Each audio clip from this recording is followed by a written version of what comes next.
conducted in this first test. So we have this question of the sources and the trade-offs of effectiveness and the sovereignty, the use ad bellum and the use of bello here with civilians. And really just wanted to know how these different frames affect how people think. And so each of these is one of the voices, and these are kind of the competing values. So effectiveness versus civilians, the civilian issue frame, and the sovereignty. And what you can see is that on average there's between a 6 to 8% decline in support for drone strikes when the questions of international law, which are these two, are invoked. Whereas questions of effectiveness have a much smaller effect on how people think about drone strikes. We actually looked also at the credibility of sources, and this is something that might be interesting to people in the room who work on NGOs and IOs. And then there are debates about what makes a source credible. So one argument would suggest that you have to play against type, which is, well, everyone knows the UN or that the NGO will come out in opposition to drone strikes, so that's not very credible because we know that's where they stand. But it turns out that that actually doesn't really affect how people, the degree to which they can be influential. And so on each of these issues, the government is actually the most credible, but they're the least influential. And so the NGOs and IRs are having a big effect here, or a more significant effect. One of the things that we then did was we really wanted to understand whether, as I said, what we're trying to do is play the effectiveness off from the legal commitments.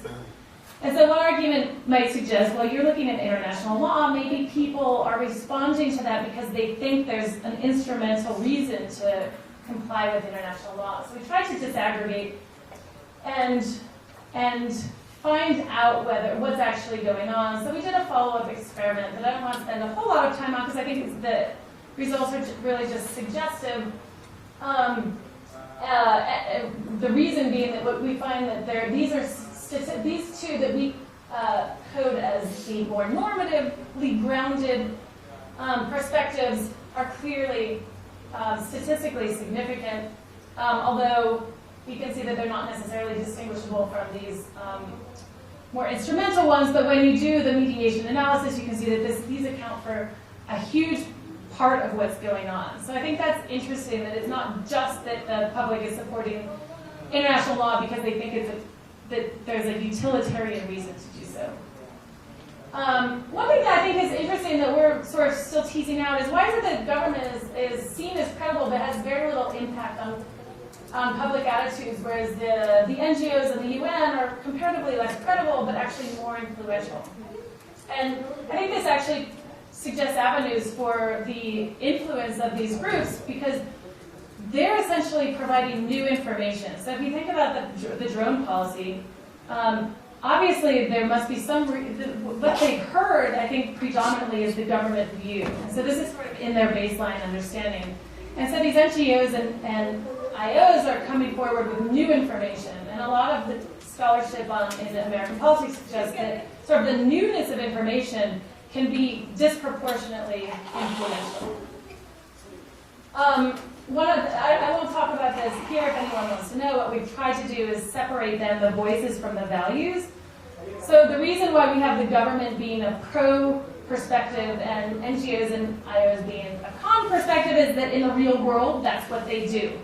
But it doesn't allow you actually to independently evaluate the voices from the values. So we did another follow-up. As people who've done experiments know, you can do infinite numbers of follow-ups. And so we've done a number of these to see really what's going on. And what we find is when you separate the voice, this is just sort of a generic critique, that the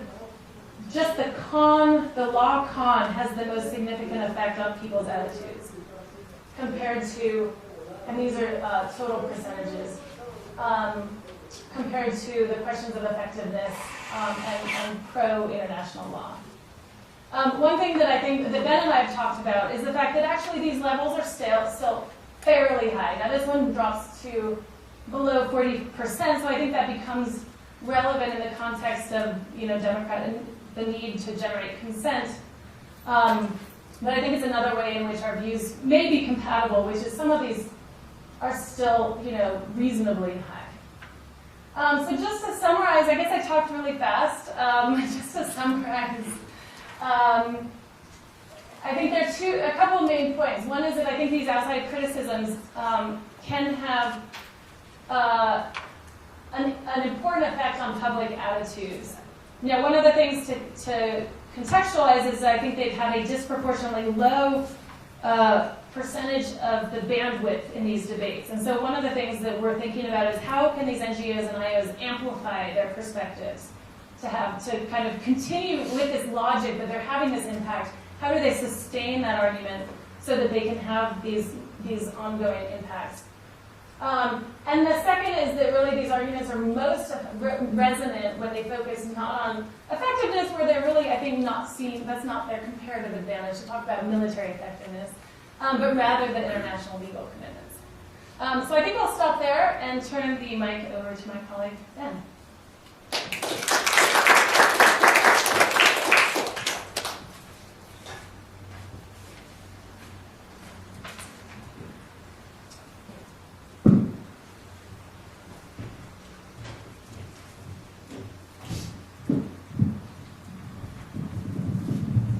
The podium if people don't mind. And let me get back to the first slide there.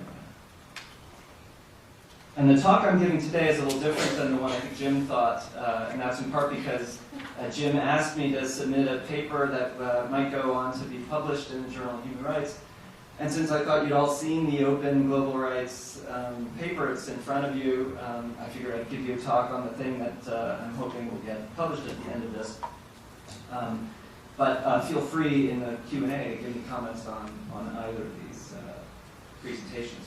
So pleasure to be here. I'm going to talk about this research project that I did with a Dartmouth undergrad, former undergrad named Ethan Weinberg, trying to understand how the American public reacts to the use of the word genocide. So it's a framing experiment. A lot of you will know that the definition of the term genocide has been the subject of debate pretty much since the term was coined back in 1943. Some of that debate has been among academics, some among lawyers, but sometimes it's spilled over even into the real world, where human rights activists, I'm not part of the real world apparently, I can recognize that in myself. Human rights activists, though, I consider part of the real world, so you guys are good.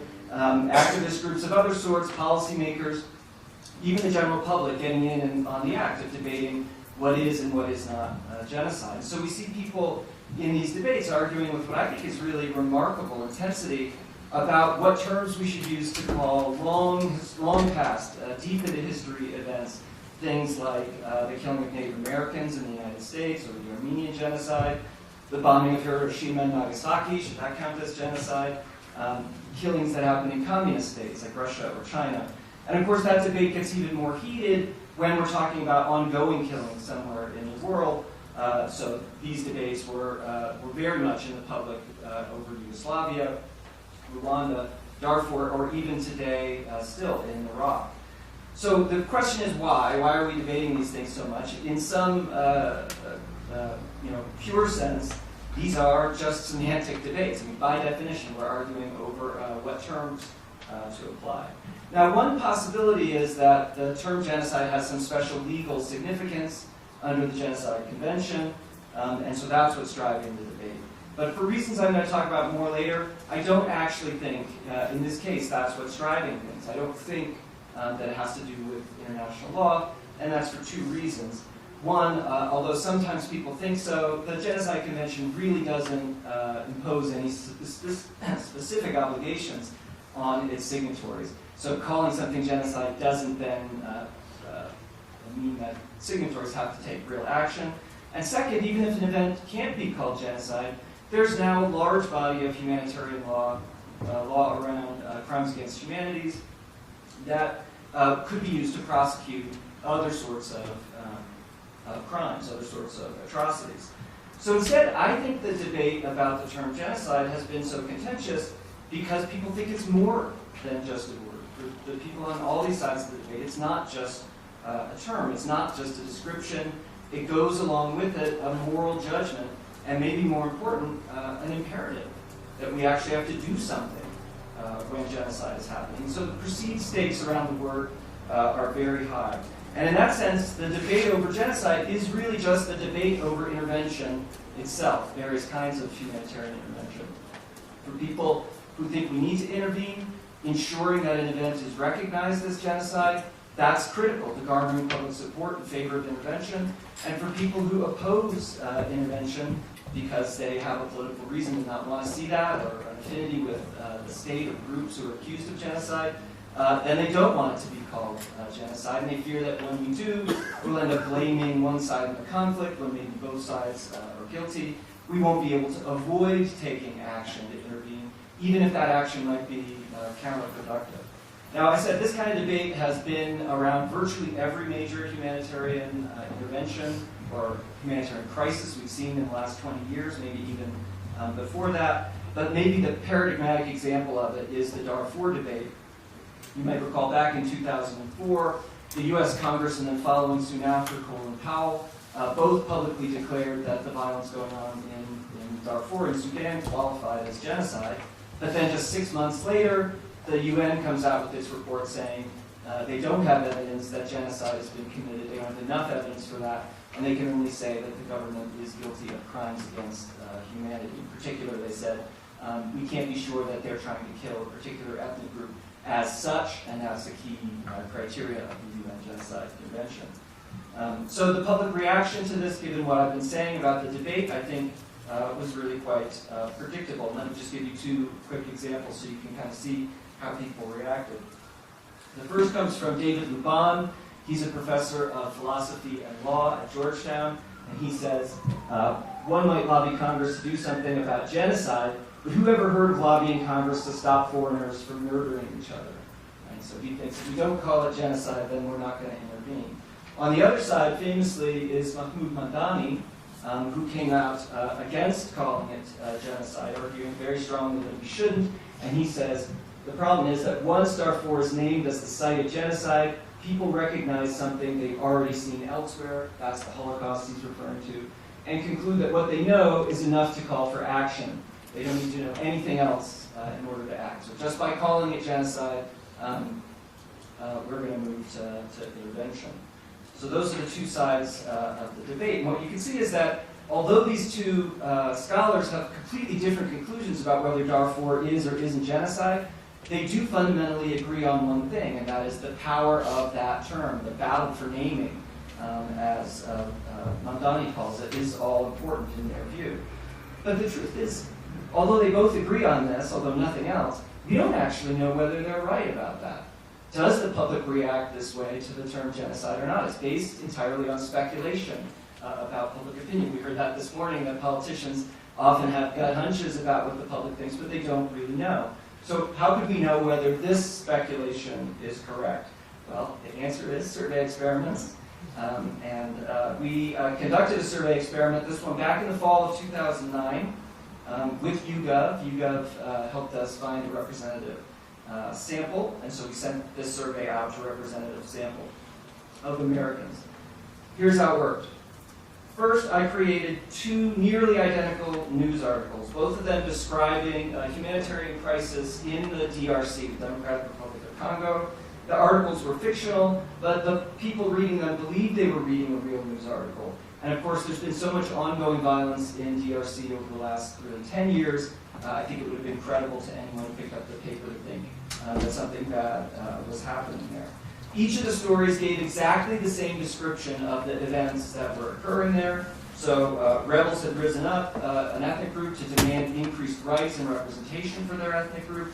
In the process, some of the members of that ethnic group had attacked a police station. They killed 20 police officers. And the government of Congo then responds by cracking down on these ethnic groups who are rising up. And the article says 20,000 of them, mostly civilians, had been killed in the space of about 3 months, and the article said we're worried that more deaths might occur in the future. So the scenario was designed to follow, I think, quite closely the actual way that violence broke out in Darfur, and more generally just to be a pattern of how civil wars in Africa start today. It's a common scenario for that. So this is where the experiment gets interesting. So in the first story, a U.S. State Department spokesperson and the UN Secretary General, Ban Ki-moon, come out and condemn the violence. They say this is horrible. But both only use the phrase, the intentional killing of civilians. So you can see it says killing of civilians in the headline, and then in several other places in the article, they say we condemn the intentional killing of civilians, but the word genocide is never used in that article.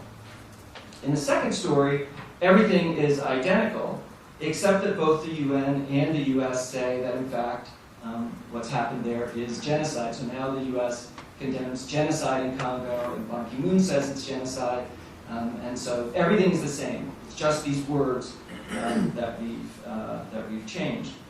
Again, subjects randomly assigned to read one of these two conditions. About 150 subjects read each one of them, and when they were done, we could ask them a lot of questions about their reactions to the article.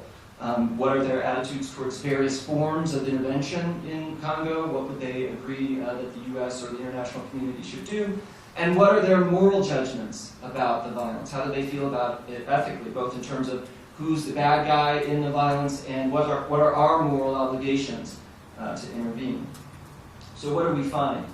Well, the first thing we asked subjects is, we said, regardless of what you read in the story, please tell us whether what you read about sounds like genocide to you. Do you think it ought to be called genocide or not, regardless of what people said in the story? And keep in mind, in one story, nobody said anything about genocide. In one story, they did. And what you can see here, and that's what this chart shows, the percentage of people who say that it definitely should or probably should be called genocide, separated out between the two conditions. And what you can see is support overall is quite high for calling it genocide, and overall it doesn't vary much between the two conditions. But what does change significantly is that 27% to the 41% of people who say it definitely should be called genocide. So in other words, Ban Ki-moon and the US State Department spokesman say it should be genocide. The public says, okay, it definitely is genocide. So in that sense, the experiment seems to have worked in some sense. Framing the problem as one of genocide changed the way that people saw the event, or at least the terms they were willing to use to describe it. But remember, the purpose of this study is not to ask whether we can get people to use the same word that was used by people in the news story, but whether when they use that word and believe that it applies to that situation, does that change the way they think about things? Does it change their attitudes on intervention or on the ethics of the situation? And here the results show, quite surprisingly, very little effect of using the term genocide. So this chart just shows the average response of subjects to the series of questions we asked them about intervention and about their perceptions of perpetrators and victims. The light gray lines are the people who read the genocide story, and the dark gray lines are the people who read the control story with no use of the word genocide. And you can see the light gray lines are a little bit higher in almost all the cases. So that means people who read the genocide story were slightly more willing to support a variety of different kinds of intervention, like sending troops to Congo, freezing trade with Congo, even slightly more likely to support giving citizenship to U.S. citizenship to refugees from Congo. And they were slightly more likely to say that the perpetrators of the violence were evil, slightly less likely to blame the victims for rising up against the government in the first place. But the important thing to point out is that none of those differences are statistically significant. And they're certainly not of the substantive size that makes this the quote-unquote all-important battle for naming that participants on both sides of the Darfur debate seemed to think that it was. So now the question is, how can we explain these results, or really lack of results? Why aren't people moved more by the use of the term genocide? Well, one way to figure that out is to go back to that slide I had up at the beginning when I asked people whether or not they themselves felt that the violence qualified as genocide or didn't. And what I want you to think about in this graph is just how many people, even in the control condition where the word genocide was never used, said they thought that ought to be called genocide, or at least it probably ought to be called genocide. It's almost 80% of people who read that story without the word genocide said, to me, that looks like genocide. And that's true even though the story is very careful never to say anything about how the government in Congo is targeting an ethnic group as such. It leaves ambiguous what the violence is really all about. And again, that's that key distinction in the Genocide Convention.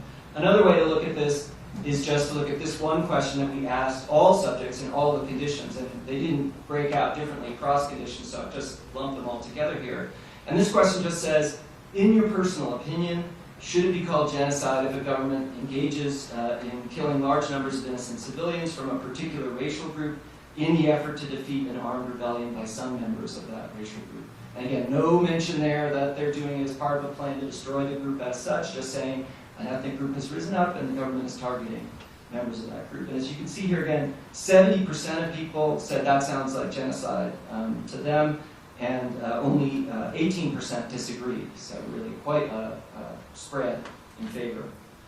And again, this is, although there's nothing in there about the Genocide Convention, this just sounds like genocide to most people. And so that's probably why when we tell people it's genocide or not, they already think this is like genocide to them. The finer distinctions in the UN Genocide Convention don't matter to the rest of the public, because the kind of violence that doesn't include descriptions of as such, that's enough for most people to want to take some action. And so for me, I think these results are kind of heartening in some way. They suggest the public's not unduly influenced by the use of these highly charged words that we fight so much about, but in fact they seem to be making their own decisions about when to intervene or when not to intervene, based on their values, based on what they think is actually happening in these cases.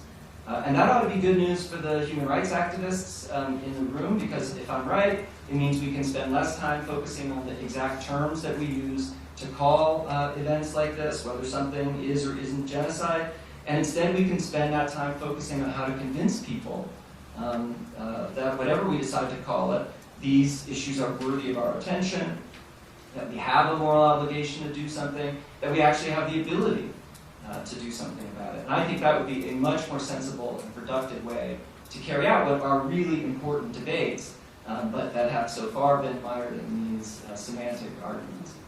So, that's that.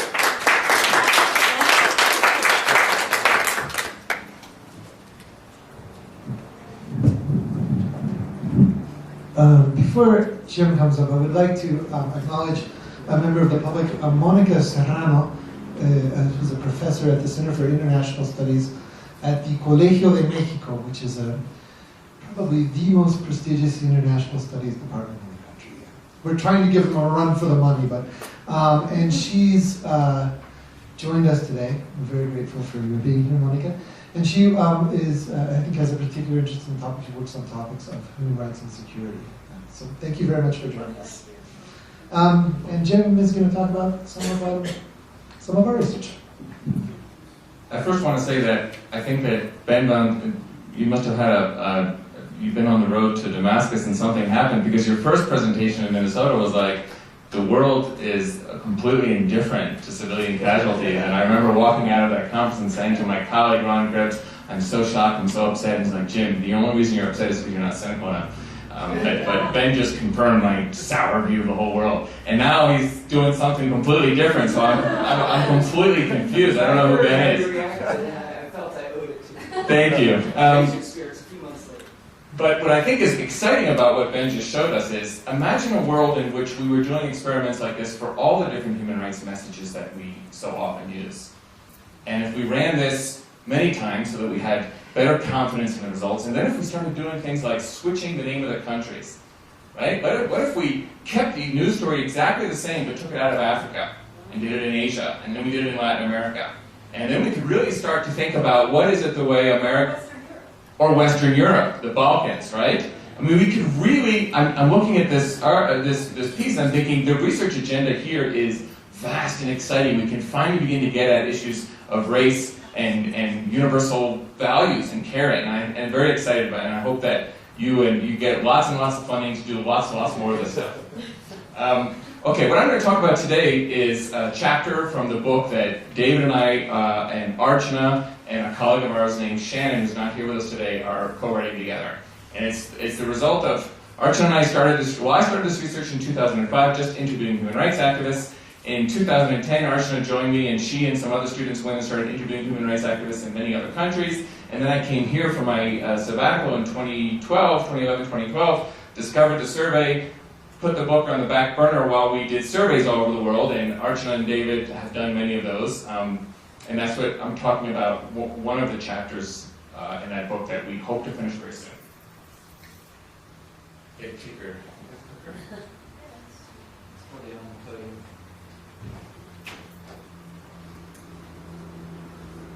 Okay, and what I've always wanted to know, ever since working as a human rights activist in Israel 25 years ago, is what does the public think of human rights activists? Do they like them? Do they hate them? Are they different to them? Growing up in Israel, I had my own transformation. I moved from being kind of a quite right-wing paratrooper to being a quite left-wing human rights activist. And that change was very tumultuous for me personally. And Aaron Beck was there at the first years of that process. And I always wondered, I got on television and I made statements about human rights and so forth when I was young and got a lot of negative feedback. And I vowed to myself that one day I would have enough money, I would do a survey to think about what the world thinks about human rights activists. And so finally, when I got to Minnesota and could work with David, we could find that out. And so what we wanted to ask, one of the things we tried to explore in this poll is what do publics think about the words human rights and what do they think about human rights organizations? And there are I identified 5 main hypotheses. One, that you often hear in the Arab world and in some parts of Latin America, I think, you hear it actually quite a lot in Russia and China too, that human rights activists are really a form of tacit American imperialism. They're agents of American empire, they pretend to be nice and they pretend to care, but what they really are is helping to spread the tentacles of US control. And there's a variety of mechanisms through which people think that takes place, but that's the general assumption, that there's somehow an extension of US power. And they say it's not by chance that so much of the funding for human rights work comes from the United States, comes from Washington, from Emily Martinez and her team, comes from Shannon and from her team when she was at USAID. It's not by chance they say that the US, whenever you scratch the budget of a human rights organization, you find an American donor in there. The second argument is much more tailored to OSF, and it's the argument that human rights is really about expanding the reach of global capital. And George Soros played a huge role in this, especially in Eastern Europe.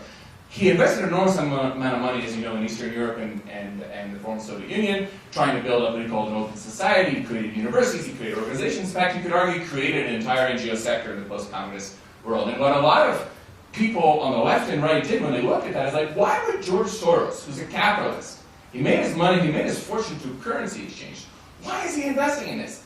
It has to be because somehow this is promoting the agenda of global capitalism. There's a bunch of arguments about how it is. That human rights is about individualizing rather than helping you create social movements.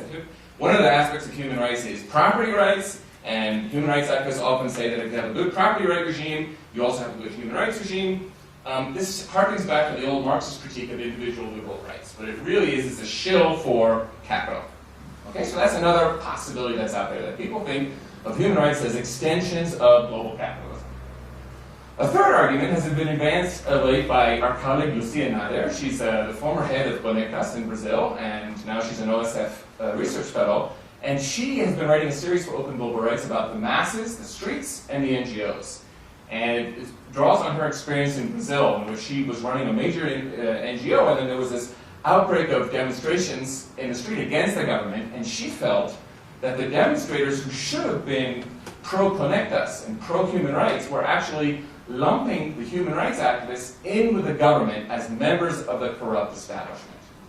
And her fear was that to the young new wave of social movement activists who are acting in, not in NGOs, but in kind of street movements, that the kind of people sitting around the room, the Perseo Queiroz and people like him, they're really, they dress in suits and they have ties and they get money from big foundations. They're really part of the establishment. They've been around for 20, 30, 40 years, and at this point, they're not really one of us anymore. They're part of the corrupt political establishment. And she has been writing and thinking about this for the last year or two. The fourth suggestion is put forth by most of us in the international relations community, which is the reason why human rights groups are respected and efficacious and meaningful is because they're neutral experts. Many articles suggest that the power of the NGO is its credibility as a source of information, as disinterested, as above politics, not on the left, not on the right, not pro-US, not pro-Russian or Chinese, In fact, Amnesty International started back in the